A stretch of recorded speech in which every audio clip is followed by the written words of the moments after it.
صابون الكيكة المتساقط في تطبيق إنشوت. في ناس تضحك، ولكن بهذه الأسف حاولت أقولكم فيديوهات اليوم تجيبوا فيها الكيك المتساقط. ينجح فيديوهات إنتاج جديد، وبعدها راح يجي على أي صورة. تمام، مثلا هذه الصورة حلالكم. تضغطوا على الصورة دي ضغطة، بعدين يصير عندكم كذا، بتنزلوها كذا بتضغطوها حيل، تحطوها تحت وبتكبروها شوي. وبكتب أنا شرح حركة تنين في أنشط نفس الشي.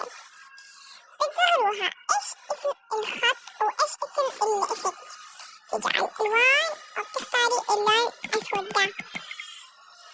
عملية اسمها رفرقة. بعدها بتضبطوا المكان وبتمدونه هيك. اوكي كذا، بس صراحة ما حبيت فيها ميلة. كذا حلو، وبتخلوها كذا كبير. انتوا ما عليكم، بس أمل انكم اشياء كتير.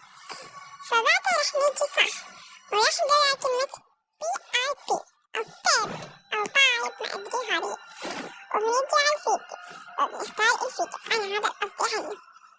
بتحطوا كذا بتغطوها، بس إذا بدكم تبينوها أكتر ما تغطوها كلها مثل كذا، لا خلوا لها أثر بس كذا. شوفوا كيف. خليني أجرب هاي الحركة، بس أعمل هذه الحركة أشوف تزبط. أوكي تزبط، مش بعد. أوكي طبعا جايز بعد ما تحطوا الفيديو رح تيجي على كلمة دمج، يا تختاري الأولى يا الثانية يا الثالثة يا الرابعة يا الخامسة يا السادسة يا السابعة، وهيك. شوفوا حتى حلو برضه. هاي حلو وهايدي حلو وهايدي حلو وهايدي حلو، كله حلو. أستخدم هذه أو هذه أو هذه.